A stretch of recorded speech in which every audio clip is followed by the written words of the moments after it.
All right, here we are. Christian, Alexis, Tiny House Expedition. What's up, guys? What is up? Happy Friday, everybody. Yeah. We are in Lakewood, Colorado at our current parking place, a really awesome place for DIY building, pro building, consultation, community creating. Yep. Pretty much like everything in the tiny house movement, a little capsule is where we currently are. Yes, with all the tools. That's an amazing thing for me. And cute dogs, too. And there's a lot of cute dogs here, of course. And kids. Oh, yeah, and There's kids, too. A bunch of babies here, too. Well, let's show you around so you can get an idea of what we're talking about, and Yes. we'll introduce you to some people. Let's do it.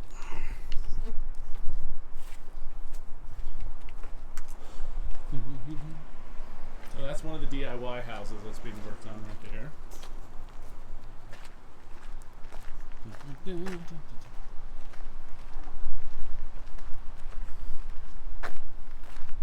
Hey, guys. Oh, hero.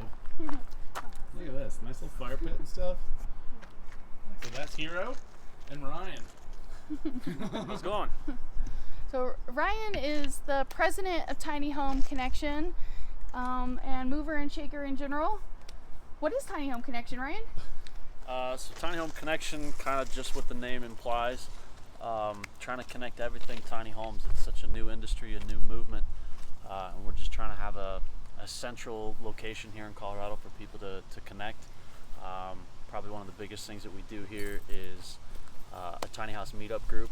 It's basically just an opportunity for everybody to come in and talk tiny houses. It's people that are in the dream stage looking to get into the tiny houses.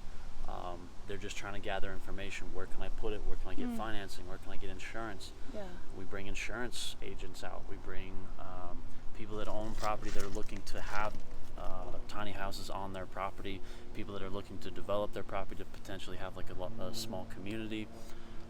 And then people that are building it themselves. You can talk to them and find out what they've learned in the process and if they have any tricks or tips for you moving forward. We even have other builders that are out here that come out and are really just trying to help move this movement forward. Awesome. In addition to that, you guys probably saw we've got some DIY space here. I didn't want to cut out the DIYers altogether. If you're wanting to go build your own house, that's great. I love the empowering feeling that it gives that you can build your own house and know how to fix it if something were to go wrong. There's nothing worse than being stuck on the side of the road and not know how to change a tire. Same goes for if you have plumbing issues or something like that. If you know how to fix it yourself, that's very empowering. Absolutely. Yeah, that's one of my things I love the most here is that people have a place where they can build and like other people that they can relate to have similar experience, but then they can get consulting with you guys because that's one of the services you provide too, right? Correct. Yeah. If you've got, Awesome. you can only learn so much from YouTube University.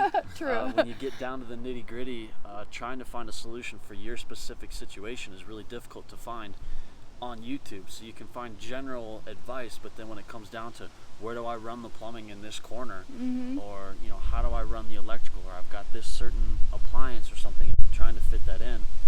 Having the other DIYers that have done this and kind of gone through that, you can pick their brain and find out what they did in those situations. And then if you need to, you can call us and find out, and we can give you some more advice on moving forward with that. That's killer. So in addition to the tiny house building that you're doing, that other people are doing, there's something that's really amazing that happened this week, which was your future tiny home came. Yes. and it's a skoolie like none other I've seen. Yes. Could you show us and tell us a little bit about it? Absolutely. We can take Awesome. a tour of it right now if you want. Just follow me back here. So the journey started out, I was looking for a trailer for another client. Yeah. And this thing was in the junkyard sitting next to the trailer, and I walked up to it and just asked the guy what this story was for this bus. This thing was sitting there. I probably went back to the junkyard over the course of a year and just kept going back, visiting it, dreaming about it, just thinking about what I could do to it. After a year, finally got the money put together. I bought it, put it onto a site that I was able to build on, but there was no power. That's rough. It was just like a fenced-in junkyard, essentially. Yeah. After a couple months, I ended up having to move it, and so the only place I had available was another yard that I couldn't work on it. I couldn't go visit it, and it just kind of sat there. Yeah. And so when we started Tiny Home Connection, big thing I was excited about was having the yard space out here, and I knew this back corner was going to be perfect for it. And a year later, finally got it out here. Yeah. So we just got it out. It's a 72 Dodge Brothers bus. The story I'm told is abandoned in the 70s, bought it, chopped the top, raised it up, and we're finishing it out like similar to a tiny home. It was going to be their tour bus. And so it's got a lot of work to be done to it. But I'm really excited about it. Got an old V8 engine in it. I hooked a battery up to it and it turned over so I can get the engine running again. But the idea is to do a diesel conversion so I can actually get a lot of mileage out of this thing. Hell yeah. Plus So this thing's gas? it is gas. Oh, wow. Gas powered, yeah. So I'd probably top out at maybe 4 or 5 miles a gallon. I could just watch that gauge go down. My travels would be from gas station to gas station, essentially. We can relate. Yeah, Totally. yeah. So it's got a lot of cool features on the outside. There's a lot of storage compartments down below. There's a huge section in the back that's I could probably fit a 200-gallon black water tank under there. Wow. A lot of customization to it. Obviously got to do something with the exterior. Nice big window in here. Probably my favorite part of the exterior would be the back deck back here. Coming out onto the back patio, I'm gonna do a kind of a wraparound patio closure, so it's a little bit safe. Yeah. When I have this up and running, I'll probably have a motorcycle at that point, so have a ramp, and I can just put the motorcycle up in here when I'm traveling around, and then I can use that to go back and forth and save a little bit of gas. Hell yes. But I mean, it's sturdy enough, and it's got a nice big roof on the top. The open section back there is actually the master loft, and so I can just walk out onto my own private patio up top. How incredible. So, pretty excited about that. If you guys want to come inside, Yeah, take see a look, if we can see in there. Should be a watch the spider web. spider web here. That was actually a really cool one. Sorry, spider. Right? Yeah, we can see. It's great. So, as you can see, I did some demo to it when I first got it, getting this cleaned up. They had a couch right here in the corner. This was kind of open. They had a lot of their main controls. They had radio and stereo stuff up in here and their batteries. I'm going to be basically completely gutting this, taking out all the wall finishes, getting down to the studs. I'll be rewiring it, redoing the insulation. I'll change the layout a little bit. But there's not a whole lot of other things you can do as far as moving the kitchen. You can't move it up front. Obviously. Yeah. But I mean, with the kitchen back here, I'll probably take out the table and the bench, do something a little bit more mobile so that if I need the space, I can fold it down or put it away. So it's not just a built-in the way type deal. Gotcha. The ultimate plan is, and I'm going to be talking to some buddies that I just made, is to open this wall up so that it folds down into an exterior patio so that this whole space will open up. We'll see if we can pull it off structurally. Yeah. We'll see. And then back here they had all of their appliances. There was like I think a cooler, a little refrigerator, and they had a water tank down here and some cupboards. Really excited about the old school oven. I'm hoping it can clean up, and I was kind of going through it. It looks like all the pieces and parts are there, so we can get that restored, and I'm going to keep that. Probably replace the cabinets. They're in pretty rough shape, but I mean a decent amount of storage for a 1 or 2 person family sitting in here. More spider webs. Nice part, we got the drive shaft chilling in the bathroom right here. Have to do something about that. Yeah. That's not where it goes? That's not quite, not quite. They have a shower in here. I'm probably gonna gut this whole area back here. They've got it plumbed for a standard toilet, which is nice.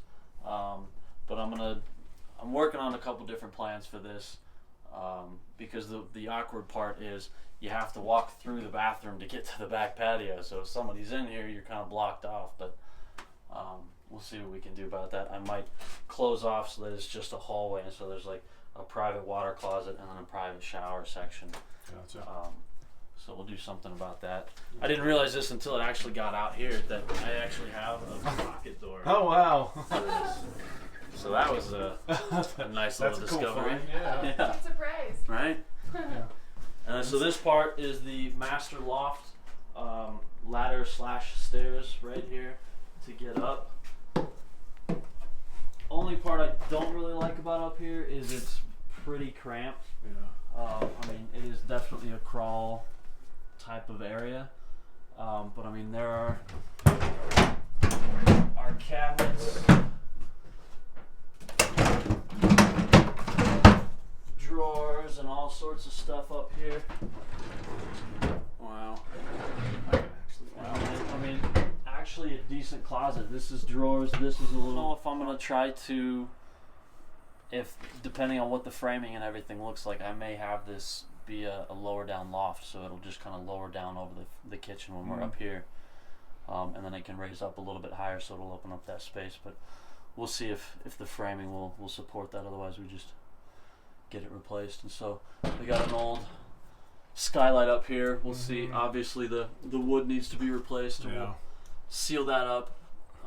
Yeah, I'm sure nice. It's not as watertight as Not it used to be. quite. No, you can tell there's some green and black spots with some mold. So, and it's just a piece of plexiglass with silicone around the side. So that really only works for maybe a year. Yeah. So well, it's going to take some work, but yes, it is. Man, the bones of this thing are great, and the crazy thing is it has a loft, a bus with a loft. Yeah, there's actually 2 lofts in this thing. The front loft is my favorite part of this thing. Let's go take a look at that.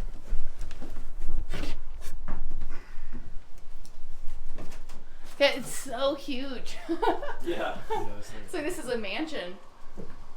Yeah, a lot of people, when I was telling them about this, like, well, how big is it? And I was like, it's as big as the big other tiny house we have on here. And Yeah, because it's a bus. So we got the cockpit up front. A lot of work to do up there. Yeah, and what year is this? This is a 72 Dodge Brothers.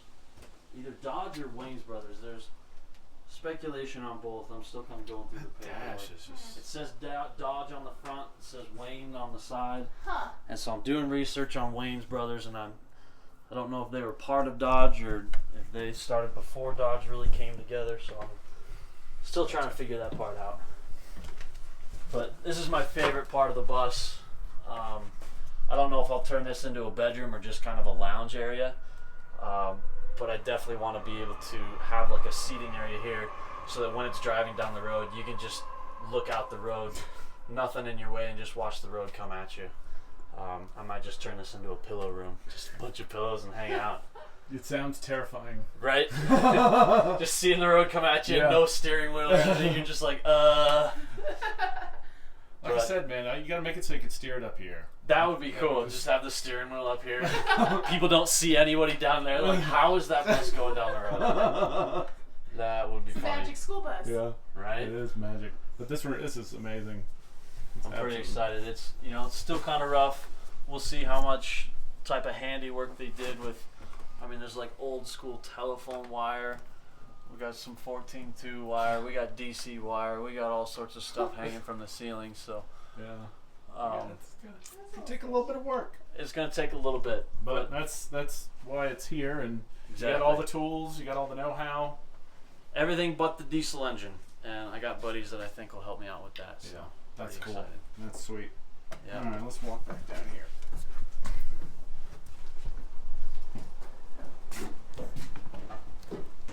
Walk back out. Can't even wait. I really dig the stripes too. I mean, you might change it, but is this? I'll change it up a little bit. I'm not going to go with the standard gray or tealish blue color that everybody seems to be going with these days. So true. I've seen a lot of those. I don't know what it is. If it's just like there's like an insider skoolie bus thing that just, they all think that's the best color. Well, this weekend, Christian and I and Tiny Home Connection, it's going to be at the Living Simple Expo in Loveland, Colorado, which is northern Colorado. It's super dope. It's really grassroots, created by tiny dwellers for tiny lovers like ourselves and you guys. So we hope you'll come and say hi, and definitely look up Tiny Home Connection at You can find us at www.tinyhomeconnection.com. That's easy. Right? Yeah, thanks, man. No problem. Thank you. See you later, guys.